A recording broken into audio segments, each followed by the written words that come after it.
Well, hello everybody, and welcome to Math Help with Miss McCarthy. These episodes are powered by you, that's right, teachers and parents who work with 3rd, 4th, and 5th graders, and you've come across a math problem that's kind of got you scratching your head.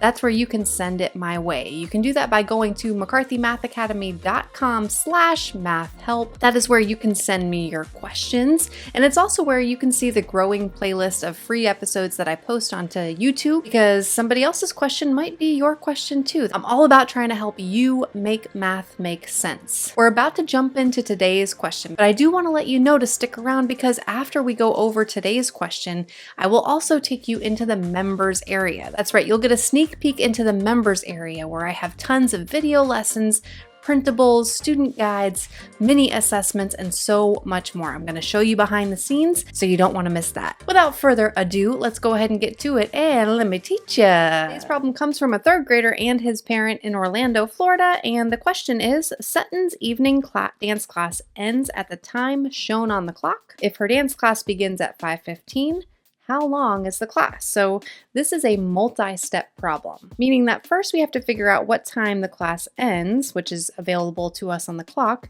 And then if we know what time the class begins, which we do, it's 5:15 p.m., we have to figure out how long is the class. So first let's figure out the time on the clock.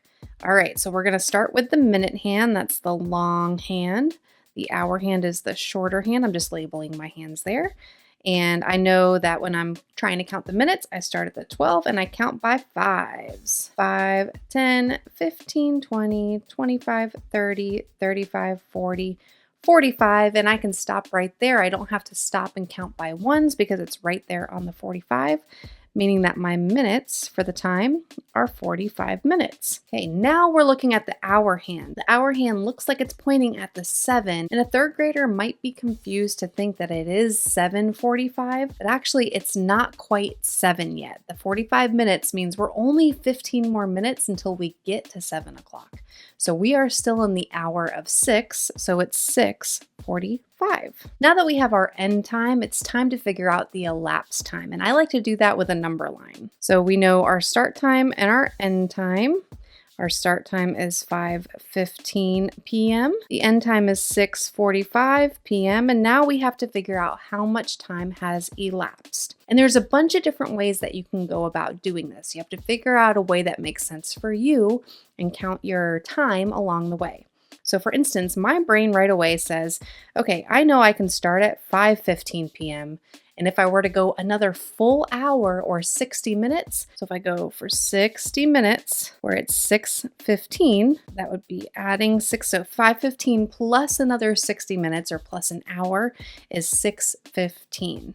Now I need to get from 6:15 to 6:45. Well, I'm going to go ahead and get from 6:15 and add 5 minutes to get to 6:20. And now I know 6:20 plus 20 more minutes would be 6:40, and then 6:40 plus another 5 minutes right here, plus 5 minutes, will get me to my end time of 6:45. So you can see there was a bunch of different ways we could have taken to get there. Now I just need to add up my minutes. So I know I have 60, so I have 60 minutes, which is the same thing as 1 hour. So there's 1 full hour there. And now if I add up the rest of the minutes, I have 5 minutes plus 20 minutes is 25 minutes, plus another 5 minutes would be 30 minutes. So the time together, if her dance class begins at 5:15, how long is the dance class? We could say her dance class is 1 hour and 30 minutes, which is the same thing as 90 minutes. So both would be correct. The most important thing that I want you to take away from this when it comes to elapsed time is that there's a bunch of different ways that you could go about this. You could have gone from 5:15 to 6 o'clock, and that would have been 45 minutes. And then you could have gone from 6 o'clock to 6:45, which is another 45 minutes. 45 plus 45 is 90, and we're getting the same elapsed time. So I want to thank this 3rd grader who submitted this question with his parent. And now I want to take you back into the members area of my website, where I can show you how if you have more questions or need more practice when it comes to telling time, elapsed time, or both, I've got a bunch of resources back there to help you. So let's go ahead and take a look. So first, you're going to notice two websites above me. One says mccarthymathacademy.com/teacher, and the other one says /family. Go ahead and click the one that makes the most sense for you. If you're a teacher, it will drop you at this page where you can learn more about the program that I have called Taking on the B.E.S.T. It's aligned to Florida's B.E.S.T standards. Most of my audience is in Florida, and most of the content that I create is geared towards students in Florida. Okay, and this will tell you more about the bronze, the silver, and the gold tier that you can sign up for. Okay, it's going to show you that. Once you do that, and once you sign up, you'll go to the Members Enter Here tab, and you'll click on the original membership right there for teachers. Families, if you signed up for the family plan, you'll simply click right there, and I'll show you inside of both so you can get a hang for both of them. But first, teachers. All right, so now we're selecting our grade, which was 3rd grade. And what we worked on today was a measurement strand. And teachers, all of your content is organized by benchmark. So you can see here we have 2 benchmarks that we tackled with this problem: telling time and elapsed time. Let's go ahead and look in the telling time. You can see that you are brought to the bronze resources, okay? And that's what we're going to go over today, are the bronze resources. The silver and the gold contain more resources for the standard, but the bronze resources contain the video lessons and the student guides.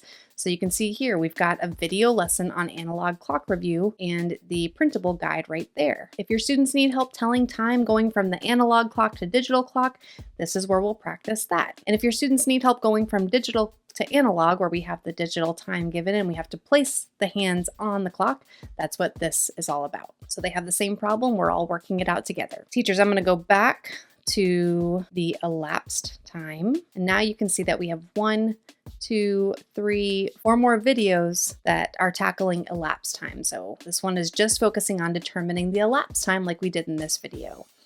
Maybe you have the start time and the elapsed time and you have to figure out the end time. Here's a video dedicated to problems like that. This video focuses on how to determine the start time when you're given the information that you need, and then multi-step time problems. If we drop into one of the videos here, you can see again, we're using that timeline to show what we're doing here. In this case, we're actually going backwards from the end time and backing it up. So that's why we're subtracting there. Now families, if you sign up for the family plan, it looks very similar. It's just not organized by benchmark. It's actually organized by unit.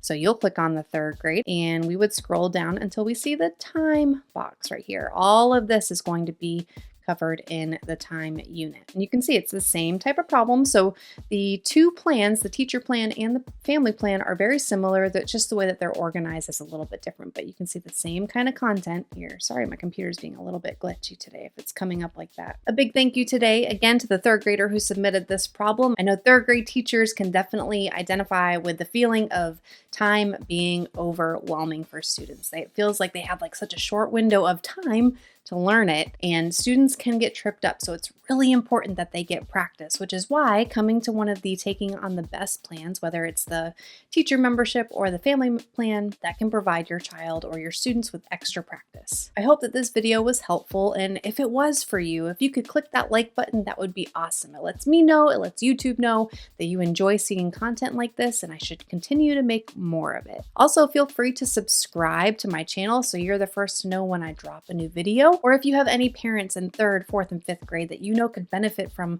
the Math Help with Miss McCarthy series, feel free to share these lessons with them. Thanks so much for joining me today, and I look forward to seeing you in the members area.